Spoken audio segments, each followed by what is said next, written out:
नमस्ते दोस्तों, राधे राधे। एक राजा और रानी थे। उन दोनों ने कार्तिक स्नान किया था। दोनों ने साथ साथ कार्तिक स्नान किया। सभी पूजा पाठ की, स्नान ध्यान पूजा पाठ कथा कहानी सब कुछ किया। अब कार्तिक जब ख़त्म हो गई तो दूसरे दिन जब पड़वा आती है दूसरे महीने की, यानी एकम आती है पूर्णिमा के बाद में, उसको मृगछड़े का स्नान होता है। तो रानी ने कहा कि मृगछड़े का स्नान करने चलें। तो राजा ने कहा कि पूरी कार्तिक नाली अब मैं कोई मृगछड़े का स्नान नहीं करूँगा, ये तुम ही करो। रानी गई, उन्होंने मृगछड़े का स्नान किया, कहानी सुनी और घर आके खिचड़ी बनाई, भगवान को भोग लगाया और फिर भोजन किया। तो क्या हुआ, राजा ने मृगछड़े का स्नान नहीं किया। मृगछड़े का स्नान एक आटे का मृगछड़ा बनाते हैं और उसको पाँव से दबा के और फिर स्नान करते हैं और कहते हैं मृगछड़े का स्नान और खीचड़ का खान। तो रानी ने तो ये सब कुछ किया पर राजा ने नहीं किया। तो राजा के सिर पे 2 सींग आ गए। अब सींग आ गए तो राजा बड़ा शर्मिंदा हुआ, वो घर से बाहर नहीं निकलता। अब ऐसे करते करते बहुत दिन बीत गए तो राजा के ढाडी मूँछ बाल सब बड़े बड़े हो गए। अब राजा ने सोचा क्या करूं, नाई के जाता हूं। छुपते छुपाते राजा नाई के घर गया।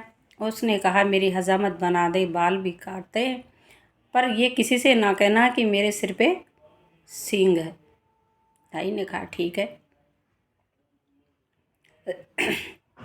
नाई ने हजामत बना दी।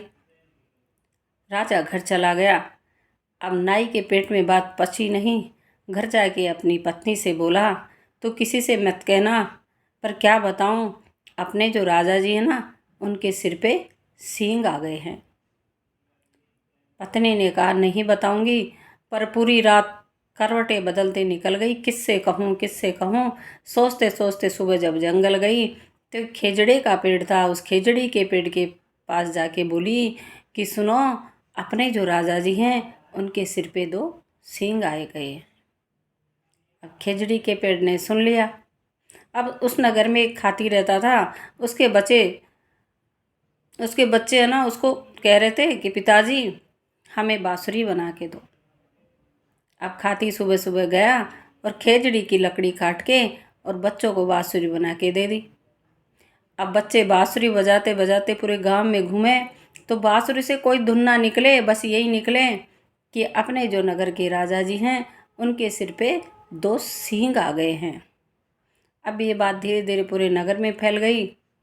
राजा जी के पास बात पहुंची तो राजा जी ने नाई को बुलाया और बोला कि मैंने तेरे को मना किया था कि कहना मत, पर तूने पूरे गांव में बात फैला दी कि नहीं महाराज मैंने तो किसी से नहीं कहा। तो फिर ये बात कैसे फैली?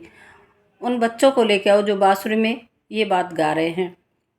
बच्चों को लाया तो कि हम तो बांसुरी बजा रहे हैं, ये बांसुरी अपने आप बोल रही है कि राजा जी के सिर पे सींग आ गए हैं।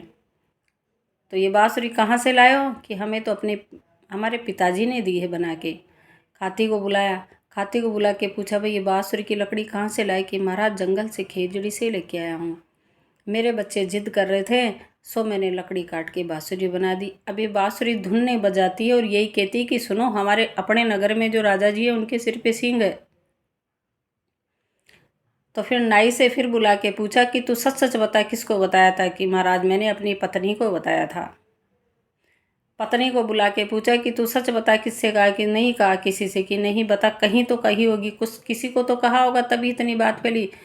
कि पूरी रात से इधर उधर करवटें बदल रही थी, किसको कहूँ किसको कहूँ। तो सुबह जंगल गई तो खेजड़ी के पेड़ को कहा ही कि सुनो, अपने जो नगर के राजा जी हैं उनके सिर पे सींग आ गए हैं।